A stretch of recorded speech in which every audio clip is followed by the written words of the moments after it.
Assalamualaikum warahmatullahi wabarakatuh. Bersama saya Richard Afandi di Belajar Ilmu Psikologi.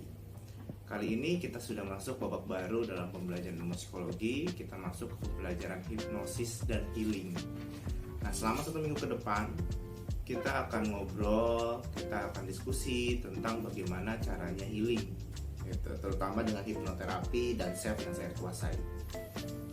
Secara umum di dalam ilmu psikologi juga mempelajari banyak sekali ilmu terkait untuk penyembuhan luka batin, gitu ya, terkait untuk pemberdayaan diri, gitu. Tapi saya sangat tertarik sekali membahas tentang hipnoterapi karena saya sendiri adalah seorang hipnoterapis, profesional hipnoterapis sejak tahun 2012. Alhamdulillah saya juga sebagai certified trainer untuk hipnoterapi. Dan hingga saat ini saya menjadi seorang profesional hipnoterapis dan ketua Prahipti Kota Bogor. Juga beberapa prestasi yang saya dapatkan diantaranya adalah saya salah satu yang diundang untuk menjadi narasumber di Malaysia untuk Hari Psikologi Sarawak, gitu. Di antara para dokter dan profesor saat itu saya masih kuliah S1 psikologi, gitu. Dan luar biasanya antusiasmenya luar biasa, bahkan di borang yang hasil kepuasan dari acara, termasuk yang seru banget padahal orang dari luar, gitu ya, bukan dari Malaysia sendiri, gitu. Dan selain itu juga di tahun 2019 juga terpilih menjadi peserta sidang profesi hipnoterapi pertama terbaik, gitu ya. Dan itu semua tidak serta-merta saya dapatkan, tapi dari pengalaman-pengalaman selama kurang lebih 10 tahun terakhir. Nah, selama 10 tahun saya bergelut di bidang hipnoterapi ini, bertemu dengan berbagai klien, dari mulai klien yang fobia yang biasa-biasa saja, dari mulai kecoa, fobia cacing, gitu, ketika lihat cacing takut berlebihan dan lain-lain, sampai yang fobia yang aneh-aneh kayak fobia sosis, gitu. Tiba-tiba ngeliat sosis langsung jerit-jerit, gitu ya. Yang ternyata pas dilihat di bawah sadarnya ternyata bermasalah nih di bawah sadarnya ternyata, gitu ya. Dia ngelihat sosis itu adalah sesuatu yang membuat dia hampir mati, gitu. Ya wajar aja sampai takut seperti itu. Jadi kalau pakai hipnoterapi itu luar biasanya kita bisa tahu bawah sadar seseorang, apa yang ada di memori masa lalunya yang membuat dia berpersepsi seperti itu, gitu. Terus saya juga bertemu dengan pasien-pasien yang kecenderungannya ke arah depresi yang hampir bunuh diri. Dan banyak sekali yang unik, hal-hal unik yang saya temukan dengan hipnoterapi, gitu ya. Dari mulai seseorang yang takut menatap mata orang, takut bergaul dengan laki-laki, ternyata pada saat dilakukan hipnosis, gitu, ternyata dia pertama kali takut justru pada saat dia kecil. Nah, ini yang namanya inner child. Nanti inner child juga akan dibahas di beberapa pertemuan, gitu ya, yang selanjutnya ya. Nah, itu ternyata inner child kita zaman dulu itu berpengaruh pada diri kita. Misalkan pada saat kita kecil kita dipelototin sama bapak kita, gitu ya, terus digebrak mejanya, gitu, marah-marah sama kita. Waktu itu pasien saya ini gara-gara ngejatuhin monitor laptop, gitu ya, kena basah, akhirnya meledak, gitu. Akhirnya dia ditatap matanya sama bapaknya, terus digebrak, dimarahin, gitu ya. Dan abis itu dia nggak sadar bahwa semenjak itu dia menjadi takut menatap mata orang lain, gitu. Dan semakin hari semakin takut, karena itu masih di umur sekitar 4 tahun 5 tahun, dia nggak sadar itu, gitu. Sehingga di umur 7 tahun dia mulai jadi takut melihat mata orang, takut melihat laki-laki, gitu. Dan dia nggak tahu itu penyebabnya adalah pengalaman traumatis di masa lalu tersebut yang dipersepsikan menjadi sesuatu ancaman, yang akhirnya pada saat ketemu di ruang hipnoterapis, dia sudah dewasa, dia menjadi takut untuk menatap mata orang lain. Dan alhamdulillah setelah saya lakukan hipnoterapi, padahal baru 1 sesi waktu itu, gitu ya, walaupun biasanya hipnoterapi itu 3-4 sesi saya ajukan, tapi itu pada saat 1 sesi pun dia pada saat buka mata, saya sudah damaikan dengan ayahnya di dalam pikiran dia, masukin ke regresi ke masa lalu, perbaikin inner child-nya, akhirnya dia bisa langsung tatap mata saya, gitu. Jadi abis itu dia bilang, wah udah plong, gitu. Dan hasil evaluasi terakhir dia ke rumah pun udah plong, gitu. Nah, apa sih sebenarnya hipnosis, hipnoterapi? Ini menjadi pembelajaran yang sangat menarik sekali gitu ya. Karena segitu dahsyatnya hipnosis, dan dalam hidup saya sangat berpengaruh sekali gitu ya. Jadi hipnosis itu adalah ilmu yang mempelajari secara umum adalah ilmu yang mempelajari tentang pengaruh sugesti dan imajinasi. Kenapa pengaruh sugesti dan imajinasi ini penting? Hidup kita sehari-hari memberikan sugesti ke dalam diri kita. Jadi sebenarnya ketika kita bilang apakah hipnosis itu adalah ilmu mempengaruhi orang lain? Bisa, tapi sebenarnya kalau misalkan kita kaji lebih lanjut, hipnosis itu adalah seni mempengaruhi diri kita. Ketika orang lain memberikan sugesti ke kita, kamu yang kuat gitu kan, kita akan mengulangi dalam diri kita, yuk saya kuat gitu. Nah itu sebenarnya setiap hipnosis adalah hipnosis diri kita, dan hipnosis itu adalah pemberian sugesti gitu.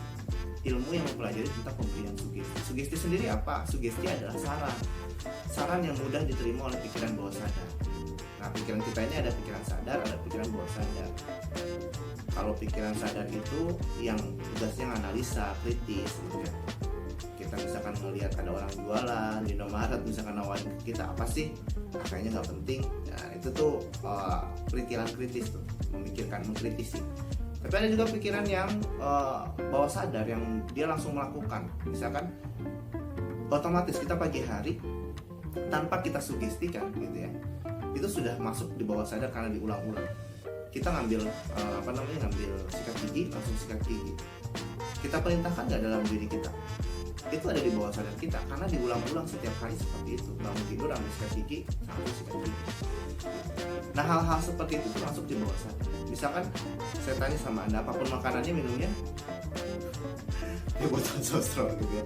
Itu hal-hal, pesan-pesan yang masuk berulang-ulang ke dalam alam bawah sadar kita, sehingga ketika itu berulang-ulang dia masuk ke alam bawah sadar kita, sehingga gampang ketika triggernya ada dia akan muncul. Itulah hipnosis gitu. Jadi hipnosis itu ilmu yang mempelajari tentang bagaimana saran itu mudah masuk ke dalam pikiran kita gitu ya. Mempelajari tentang ilmu tentang mempelajari saran gitu, pengaruh saran pada diri kita. Saran-saran apa yang kita biasa lakukan? Coba teman-teman ingat, kalau misalkan bangun tidur ada alarm gitu ya, udah deh nanti lagi deh, tidur lagi. Nah ketika Anda tidur lagi habis itu langsung tidur kan. Nah itu adalah sugesti juga yang Anda sebutkan di pagi hari kepada diri Anda. Anda ketika bangun, aduh bete mau kerja lagi, yang terjadi seharian jadi bete kerjanya. Jadi hal-hal seperti ini sangat penting. Jika Anda memulai hari dengan hal yang positif, seharusnya sehari itu Anda akan menjadi lebih positif. Kenapa? Karena program-program mental kita itu refresh di pagi hari. Makanya nanti saya akan sharing bagaimana teknik-teknik bagaimana memasukkan sugesti yang mudah ke dalam diri kita gitu ya. Selain dari kalau teman-teman tertarik, teman-teman bisa belajar hipnosis tuh udah enak banget. Saya sendiri buku saya udah banyak sekali tentang hipnosis gitu ya. Buku saya juga tentang hipnoterapi juga sudah ada gitu. Kelas online-nya juga ada, mau yang guru ada, mau yang buat bidan juga ada gitu ya, mau yang buat selling juga ada. Jadi teman-teman berada di tempat yang tepat gitu ya. Saya sendiri memang mentor, ada 30 trainer se-Indonesia yang disertifikasi oleh Prahipti untuk jadi pembimbing dan trainer gitu ya. Dan saya termasuk salah satunya gitu. Jadi insya Allah kalau ngomongin hipnoterapi saya luwes lah, tanpa skrip pun saya bisa ini ngobrol gitu ya tentang hipnoterapi. Nah, seperti yang saya bilang tadi, jadi hipnosis adalah ilmu yang mempelajari tentang pengaruh sugesti dan imajinasi. Lalu fungsinya imajinasi seperti apa? Anda tahu orang-orang sukses di dunia bisa mencapai kesuksesannya karena apa? Salah satunya dia bisa mengimajinasikan apa yang dia inginkan. Jadi ketika kita mempelajari hipnosis, mengapa hipnosis disebut ilmu pemberdayaan diri? Karena hipnosis juga mempelajari tentang bagaimana caranya kita menggapai sesuatu yang kita inginkan dengan memberikan sugesti ke dalam diri kita. Gitu. Ketika kita memberikan sugesti ke dalam diri kita, ada yang terjadi yang lain, yaitu adalah imajinasi. Saya pengen mobil. Nah, mobil 2 pintu. 2 pintu itu kalau nggak dibayangin ya nanti dapatnya 2 pintu ya 2 pintu beneran gitu ya, mobil lospak 2 pintu gitu ya. Tapi kalau kita bayangin mobilnya Ferrari atau mobilnya Lamborghini gitu ya, warnanya apa, nah itu semakin detail. Banyak yang sudah membuktikan gitu bahwa apa yang dia bayangkan sesuai dengan apa yang dia capai, apa yang dia dapat sesuai dengan apa yang dia bayangkan. dahsyat kan gitu ya, dari luar biasanya sugesti, walaupun tidak menafikan bahwa semua adalah kuasa Tuhan. Nah, jadi hipnosis adalah ilmu yang mempelajari tentang pengaruh sugesti dan imajinasi. Jadi sugesti itu simpelnya adalah saran yang diberikan ke dalam diri kita, saran yang diberikan ke dalam orang lain. Tapi pada dasarnya setiap hipnosis is self hypnosis, every hypnosis is self hypnosis. Jadi setiap saran itu pasti masuk ke diri kita dulu dan itu diucapkan ulang oleh diri kita. Sisanya kita mau lakukan atau tidak itu kembali ke diri kita lagi. Kenapa harus memasukkan sugesti yang positif? Karena hampir setiap hari kita memasukkan sugesti yang negatif. Bahkan ada beberapa literatur yang saya tahu sehari itu kita bisa memasukkan ribuan kata negatif, sedangkan hanya ratusan bahkan puluhan kata positif. Mungkin kita sering menyebutkan ke diri kita, aduh bodo amat sih gitu ya, atau aduh saya pelupa, saya suka lupa, udah lupa disukain lagi gitu ya. Udah gitu diyakinin sama Anda lagi, iya saya mau orangnya pelupa, nyerita ke orang saya mau orangnya pelupa, jadi pelupa beneran gitu. Dan Anda mengiyakan dan akhirnya menerima bahwa diri Anda adalah pelupa dan diri Anda harus lupa gitu. Nah, ketika Anda merubah sugestinya, misalkan saya berusaha untuk mengingat, saya berusaha mempunyai ingatan yang baik, kita nggak ada ruginya mengatakan saya berusaha gitu.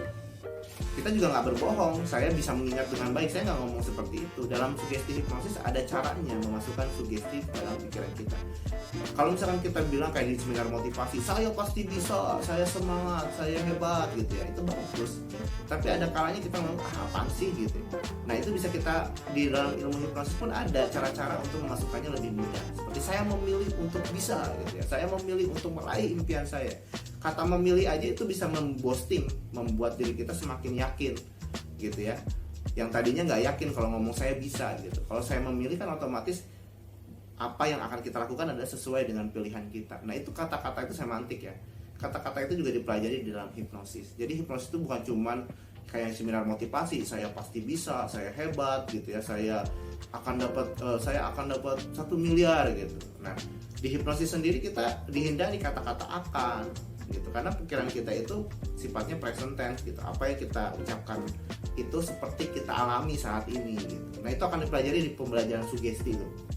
Jadi kurang lebih seperti itu. Apa itu hipnosis? Hipnosis adalah ilmu yang mempelajari tentang pengaruh sugesti dan imajinasi ke dalam pikiran manusia. Imajinasi itu sangat dibutuhkan sekali. Bahkan seperti saat ini Anda berada di sini gitu ya, Anda bilang saya percaya dengan surga dan neraka. Sebenarnya Anda sedang mengimajinasikan surga dan neraka.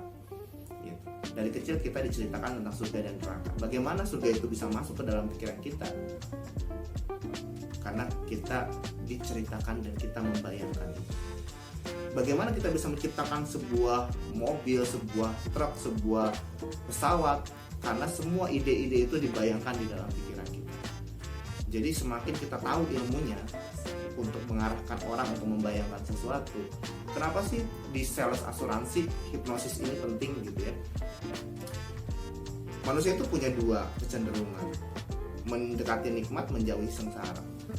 Ketika kita kasih penawaran untuk membeli satu barang gitu, sesuatu, misalkan asuransi gitu, dia nggak serta-merta langsung beli, kecuali kita bisa mengarahkan dua ini. Dengan cara apa? Imajinasi. Kalau kita mengarahkan dia untuk mendekati nikmat, kita akan mengimajinasikan dia untuk, Bu, kalau ibu ikut asuransi ini, ibu akan investasi nih ke masa depan, ibu bisa punya rumah, ibu bisa punya ini, itu. Nah itu semuanya adalah harapan dan itu adalah imajinasi gitu. Lalu yang ancaman gimana? Bu, kalau misalkan bayangin kalau ibu tiba-tiba kecelakaan nih, Bu, mohon maaf ya, ini saya bukan nyumpahin, tapi tiba-tiba ibu kecelakaan. Ibu punya uang nggak pada saat itu? Apalagi kecelakaannya sampai misalkan harus merenggut kesehatan ibu gitu, yang harus membayar dana perawatan dan lain-lain hingga berjuta-juta gitu. Nah itu dari situ aja udah orang sudah membayangkan ancaman nih gitu. Nah itu pentingnya makanya sugesti dan imajinasi di sini. Nah kalau ditanya manfaat hipnosis banyak sekali gitu. Hipnosis itu mulai dari bagaimana membuat orang mengikuti kita, membuat orang nyaman dengan kita gitu ya. Semua dilakukan dengan tadi ilmu komunikasi untuk mempengaruhi orang melalui sugesti dan imajinasi tadi gitu. dan hipnosis dipelajari, diterapkan dimanapun, bidang apapun yang berhubungan dengan pikiran. Di pendidikan sangat sering saya gunakan gitu. Saya beberapa kali jadi guru favorit karena memang saya menyesuaikan dengan psikologi seseorang gitu. Dan alhamdulillahnya dari SMP saya mengajar tuh, dari SMP, SMA, kuliah, bahkan sekarang saya jadi dosen, itu tetap saya diminta terus. Kalau jadi guru tuh ibaratnya udah dibilang guru favorit gitu ya, nggak mau digantikan. Sampai saya bilang saya nggak mau pun tetap dikejar terus. Kenapa? Karena memang pembelajaran yang menyenangkan itu yang menyentuh bawah sadar gitu. Apalagi motivasi kerja. Di dalam dunia pekerjaan itu pasti ada namanya burnout. Nah, burnout itu bisa diatasi salah satunya dengan motivasi diri. Nah, salah satu teknik untuk motivasi diri ada namanya hipnosis motivasi gitu ya. Lalu apalagi di bidang investigasi ada namanya hipnoforensik untuk mengetahui untuk kasus-kasus kriminal ya, kita buat tahu bagaimana kejadiannya, kronologisnya yang sulit diingat, itu bisa gitu ya. Lalu apalagi banyak sekali gitu, bisa di bidang healing paling sering. Saya sendiri punya klinik di Bogor namanya Bogor Hypno Center gitu, di Jalan Pelita Jaya 3. Itu mengatasi masalah-masalah dengan hipnoterapi gitu. Masalah apa? Luka batin, masalah apa lagi? Masalah-masalah yang berhubungan dengan pikiran gitu ya, fobia, trauma gitu, psikosomatis yang tiba-tiba deg-degan, tiba-tiba nggak nyaman gitu. Nah, itu semua ada tuh di hipnoterapi gitu ya. Jadi teman-teman kalau misalkan tertarik ingin belajar hipnoterapi, bisa teman-teman nanti ke admin Salsa, atau boleh juga komen kalau ini di YouTube, boleh komen di YouTube ini gitu ya. Teman-teman nanti banyak sekali hal-hal yang teman-teman bisa pelajari gitu ya. Kalau teman-teman mau pelatihannya bisa nanti komen. Kalau misalkan teman-teman mau ikut, seminggu ini saya banyak bahas tentang hipnosis dan teknik-teknik yang sederhana yang bisa teman-teman lakukan. Jadi stay tune di grup belajar ilmu psikologi. Ilmu ini sangat bermanfaat, bukan hanya ilmu hipnosis, nanti pun saya akan sharing tentang SEF gitu yang saya pelajari sejak tahun 2014, dan itu membantu banyak orang terutama di trauma healing gitu ya. Jadi stay tune di grup ini. Saya Rica. Assalamualaikum warahmatullahi wabarakatuh.